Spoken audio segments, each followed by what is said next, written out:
week's Tea And A Timelord. On today's episode I shall be freezing my toes off in the 34th century with the second Doctor story, The Ice Warriors. Perfectly preserved. Ooh, that's odd though. What? Who are you? An addition to our staff, Anne. What's odd, Doctor? Well, the helmet, it's wrong. When this man was frozen to death, only primitive cavemen existed. Well, I say it's an undiscovered civilization. Think of the implications. Sorry, but unfortunately the character building review has been put back a bit, and in its place is the Series 7 soundtrack.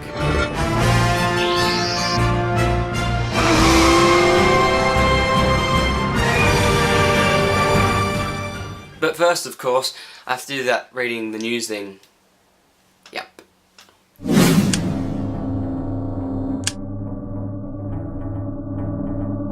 The big news of the week is that of a massive announcement of the 50th anniversary Doctor Who media takeover.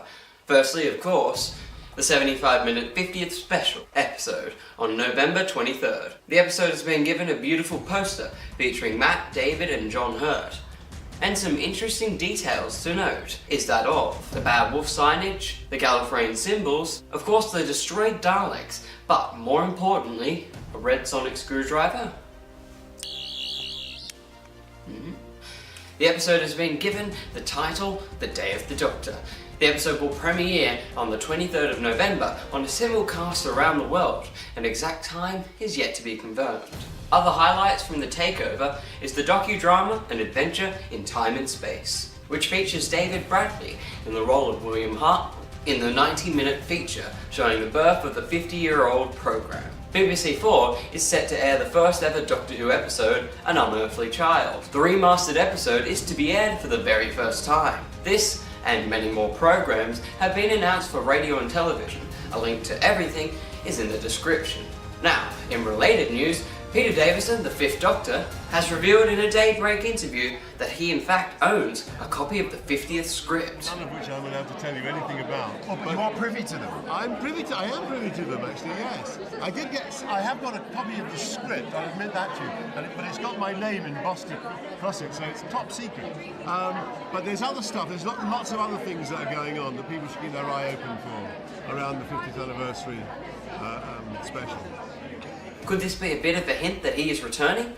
I'm certainly hoping so. And given that he's had such a large presence lately, appearing at the Proms, Live Special and TV Choice Awards, he is a very likely candidate. It's almost as if they're trying to force younger viewers to recognise him. Anyway, Doctor Who picked up the Best Drama at the TV Choice Awards for the 4th year in a row.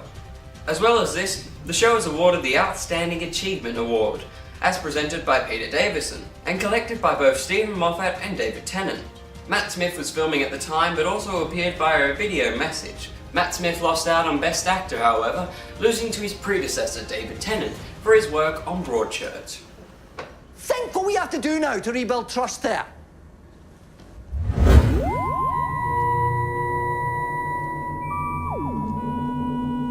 With the search for every single lost Doctor Who episode from the 1960s beginning to lose hope, many episodes are being reanimated to make up for the lost parts. With the Reign of Terror DVD released earlier, it's time for the second Doctor to get some cold hard animation. And this time, it's the Ice Warriors. The TARDIS arrives on Earth in the 34th century, and the planet is entering a new ice age, with the Britannicus base, headed by a scientist named Clent, using an ionizer device to destroy the glaciers before they overrun the Earth. Havoc begins when a strange humanoid is found frozen in the ice. But as the ice melts, it's apparent that the helmet of the creature is certainly not of Earth origin. A fantastic discovery in the ice. A giant among prehistoric men. Proper ice warrior, isn't he, sir? Red state emergency. In 2 minutes, 38 seconds, you're going to have an almighty explosion! Frozen for centuries in the ice, perfectly preserved. These warriors are not of this planet. They're ruthless. Surrender order. I will tell you what I want, and you will give it to me. And if you do that, my body will explode!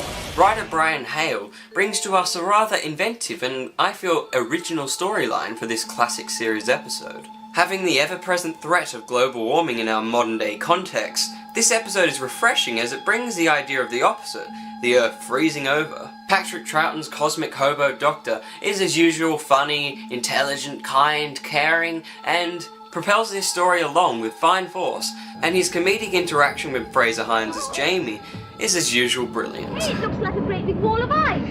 Oh! What is it? You're on my hand! And Doctor, look! However, in this particular story, the Doctor's kind and fatherly figure is a lot more significant, as the Doctor defies Jamie's fearless attitude to go out into the danger and hell, and instead decides to try and keep him safe inside. This story once again shows why Patrick Troughton and Fraser Hines became such an iconic duo on the show. However, Victoria lacks anything to do in this story, and I almost forgot she existed for the most part. She begins the story on fine form, telling people off who get in her way, but as soon as the green meanies appear, she reverts to a whimpering coward. Reverse character development? But actress Deborah Watling did the utmost good with her lack of dialogue and puts in a fine performance. Speaking of the green meanies, which were actually black and white. The Ice Warriors make their first appearance in this story, and right from the off, they are set to be iconic. The design of the Ice Warriors are reptile-like creatures, and are absolutely outstanding presence on screen. And unlike pretty much all classic Doctor Who costumes, don't come off flimsy or human-like. They are as alien and disgusting as possible, and the sinister whispering voices in this story absolutely add to their frightening persona. Isn't it? It could be dangerous, but it wouldn't necessarily explode. Joe, but your friends do not know that. Now, why don't you let us help you?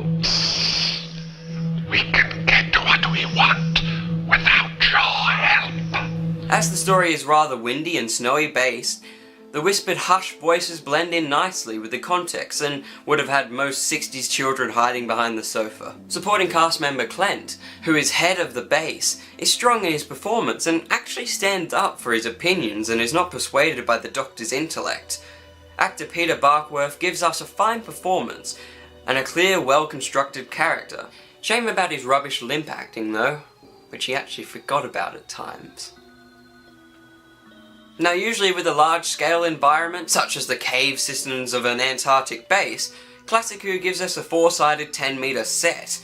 But in this story, say goodbye to wobbly sets because the set looks decent. Okay, I'm being a tad generous.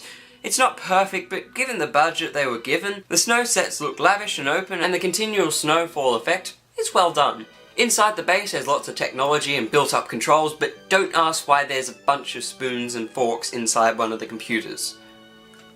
Oh, and it's set in a cold Antarctic-ish place, but all the women seem to be wearing, like, short skirts. I'm sure the heating's fine. You see how those lassies were dressed? Yes, I did, and trust you to think of something like that. Well, couldn't help thinking about it. As I said, this story is partly missing and misses 2 of the episodes, so it's been animated. How does that turn out? Well, the character models are cleverly drawn and are accurate enough to be recognisable. The addition of small 3D quirks such as hair movement did help to fade the obvious cartoon elements away, but of course it doesn't stand up to the live action proper episodes, and does hinder and pull on the story's enjoyment just a bit. The Ice Warriors move far too smoothly and they just couldn't bring the scale of them right. The animation department, Curious Entertainment, have done a fine job on the small budget they were given, but I certainly couldn't wait until the live action episodes did return. Writer Brian Hale gives us yet another base under siege story, which became oh so reoccurring in the classic series, and this particular story doesn't quite work. All the characters are beautifully constructed and well acted, the Ice Warriors are sinister and the sets are beautiful, but the story runs for a long 6 parts, and Hale runs low on story elements, meaning each part feels drawn out as if it could have been combined into 4 parts instead of 6. Whereas stories like the War Games with a massive 10 episodes thundered along and didn't leave you bored. Sadly, during this episode I did find myself losing interest in certain parts, but looking past all that, I give this episode a 7 out of 10. And it's definitely worth a watch if you need to see a second Doctor story, because it is quite good and shows off the second Doctor and Jamie's interaction really well. And the story is available on DVD, and it's a 2-disc set, so it's very cool and it's well worth however much you have to pay. In Australia it's $26 and is available from JB Hi-Fi and the ABC shop, and is available to order anywhere, most shops, BBC shop and Amazon.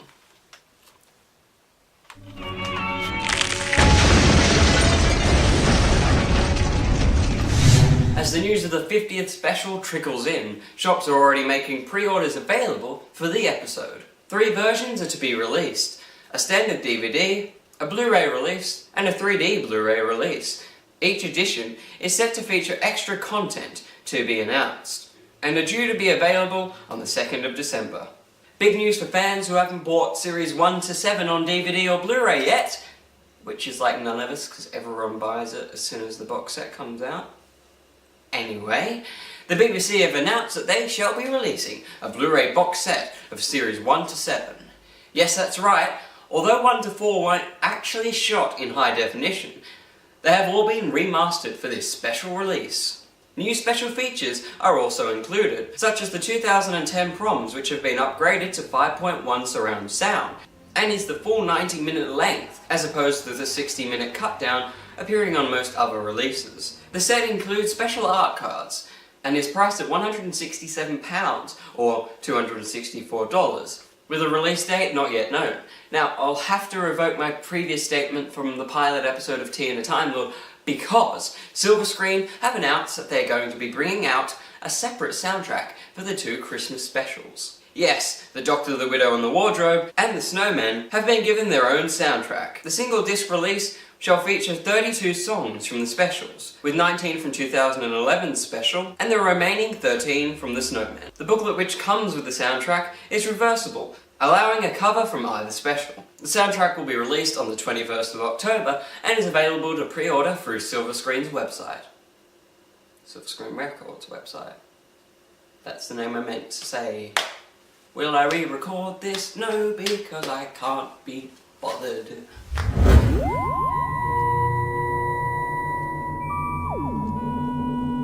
Series 7 saw a western, a 50s noir, a modern day blockbuster, a musical, and a ghost story. So how well did that go down with Murray Gold's music? Well, let's just say the change of pace weekly didn't hinder his talents. The soundtrack features music from all episodes of Series 7, not including the Christmas specials, and all the anticipated tracks are here to be heard in full. From the long song of the Rings of Akaten, to the final chapter of Amelia Pond. Yes, I did cry a little bit when listening to it. Shut up. Anyway, instead of reviewing every single track on the album because that would take forever, I've decided to choose my top 10 favourite songs. So, I will be uploading a longer review very shortly after this episode comes out, so if you want to know more about the Series 7 soundtrack, just look out for that. Asylum of the Daleks can be summed up in one track, and that is of the suspenseful The Terrible Truth.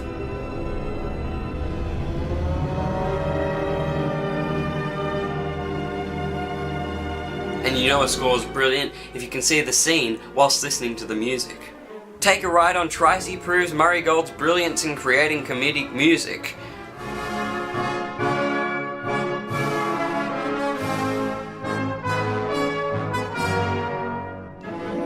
The song, which starts out quiet, builds on trombones and clumsy sounds, and was certainly the highlight of the episode, so it's nice to see it featured.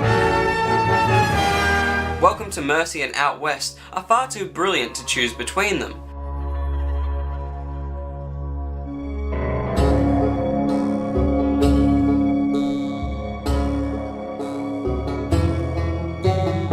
One features the subtle slide guitars and atmospheric music, whilst the other feels like an epic and adventurous track, almost like Back to the Future Part 3 and Indiana Jones had some sort of musical baby. Don't think about that too much, because it's really weird.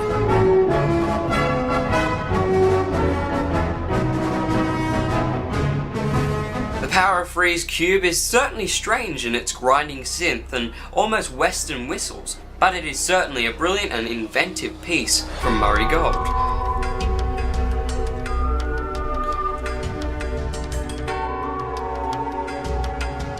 The Angels Take Manhattan was certainly an emotion-fueled episode, and choosing just one track was very difficult, but of course, Murray Gold's Goodbye Pond has to take the cake. Once again, the suspense builds throughout the piece to an emotional height. No matter who you are, your heart can't help but break when the crescendo of the piece fades to the beautiful piano piece of the Pond's theme.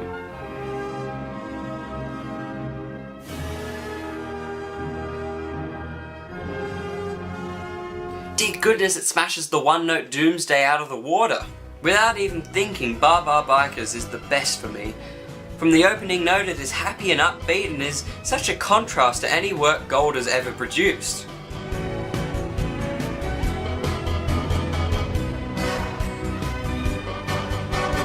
On first listening, I had to listen to it 6 times on repeat because it's so good. Ah! My eyes have gone really big. The Rings of Vaca 10, the big musical episode of Hugh, they had that massive long song. Literally, it was called The Long Song. But to me, the standout piece of the story is not the big long song, no. It is Infinite Potential.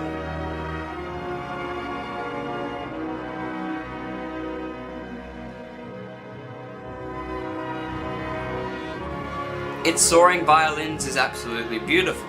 With little hints of the main piece, it is actually a lot more memorable score than the actual long song. Cold War, Hyde, and Journey to the Centre of the TARDIS were episodes that mainly use rescores and remixes of old themes, and therefore are granted only 1 or 2 short tracks. There's no real tracks that stand out that are worth a mention, unfortunately. The track Crimson Horror and its other track all give off a very Sherlock theme, with its Victorian sounding flute playing and percussion. Nightmare in Silver's Cyber Army brings in Gold's previous Cybermen theme, whilst also contains some of the rather clever hints from the Metal Meanies theme from the 60s, mainly used in Tomb of the Cybermen. You know, the God, that was bad.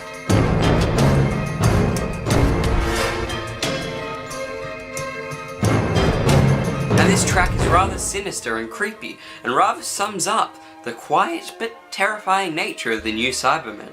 And the standout track for the name of the Doctor is, of course, To Save the Doctor. Hitting hard with a loud Gallifrey cue, and of course a subtle Doctor Who theme.